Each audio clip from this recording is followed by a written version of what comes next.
frère, c'est pas son truc. Donc bien sûr il va être réactif parce qu'il y a un danger de mort. Mais on est malheureusement, enfin bien heureusement pour nous, que Dieu préserve, mais on est plus alerté quand il y a un danger de mort ou une urgence pour un juif que quand c'est pour un goy. Bah, le goy aussi, il s'en fout, quoi. Le juif. Alors l'enfant, bon, ça se comprend, un enfant c'est un enfant, il n'est pas réactif, il n'est pas bardade, il sait pas réfléchir. Une femme, voilà aussi, tout ce qui est très émotif, tout ça, voilà. Tout, à chaque fois qu'on fait appel, ben, c'est pas contre les femmes, mais à chaque fois qu'on a besoin, en gros, dans la Torah, d'un moment où il y a besoin de lucidité, en fait, les femmes, elles sont pas, par décision, elles sont pas lucides, elles sont plus, enfin, elles sont lucides, mais elles sont plus axées sur les sentiments. Donc, par exemple, on interdira à une femme de témoigner, une femme ne peut pas témoigner. Pourquoi? Parce que, voilà, comme les sentiments, ils se mêlent généralement à des situations qui sont fatidiques, qui sont très importantes, alors peut-être que ce qu'elle dit, c'est pas totalement vrai, parce qu'elle mêle souvent les sentiments, comme un enfant, comme tout ça. Pas qu'elle est en dessous de l'homme, c'est pas du tout ça la question, mais elle mêle beaucoup les sentiments. Donc, elle, c'est pour une autre raison, mais on verra tout ça. Alors maintenant, petit morceau encore de Gemara, je crois qu'il y a un petit morceau de Gemara.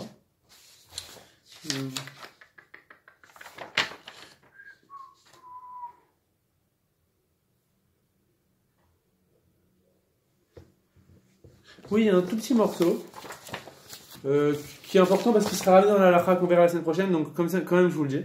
Regardez dans la page 2, c'est le Yerushalmi, voilà. Première fois qu'on fait du Yerushalmi. Il y a deux chasses dans la Gemara. Il y a le chasse Babil et le chasse Yerushalmi.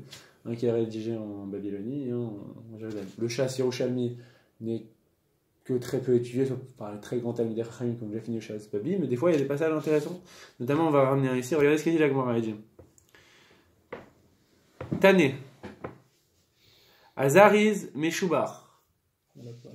Pardon, feuille 2. That's yours. Cheers. Cheers. La Gemara dit comme ça, elle dit. C'est tout en haut, Yanniv. Voilà, elle dit Tané, Azariz Meshubar.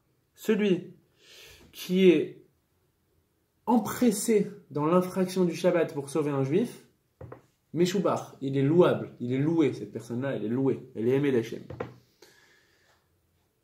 Ve'anishal Megouné.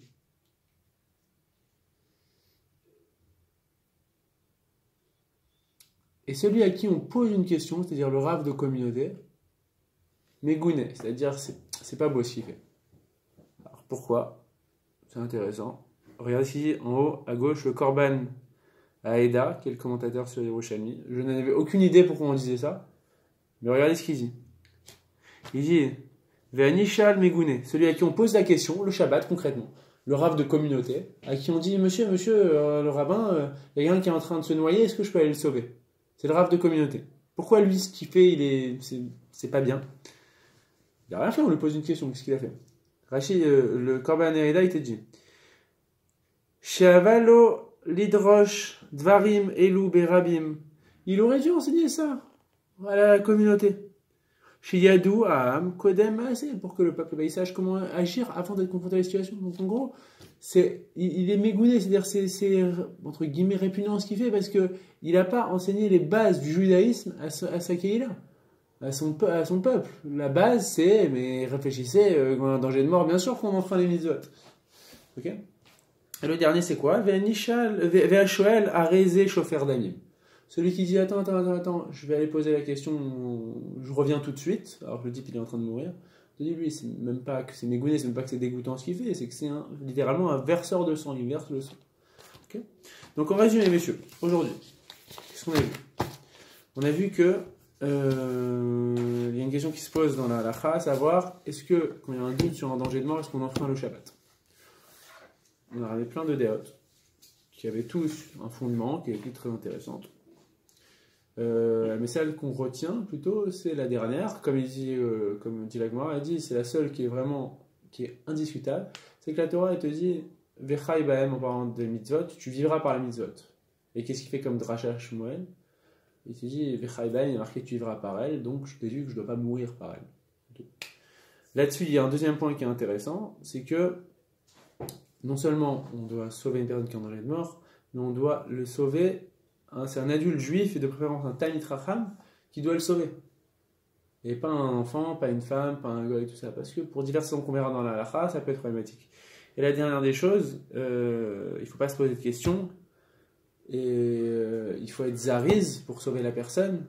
Okay, et on te dit que celui qui n'a pas enseigné ça à sa communauté, bah, voilà, lui aussi, c'est pas bien ce qu'il a fait. La semaine prochaine, donc je pensais qu'on aurait pu entamer, mais bon, ça veut dire on a déjà pris quand même 1 heure. La semaine prochaine, on commencera, on reverra peut-être un petit peu de Gemara par-ci par-là, mais ça, c'est le Icar des Gemarot qui parle de ça.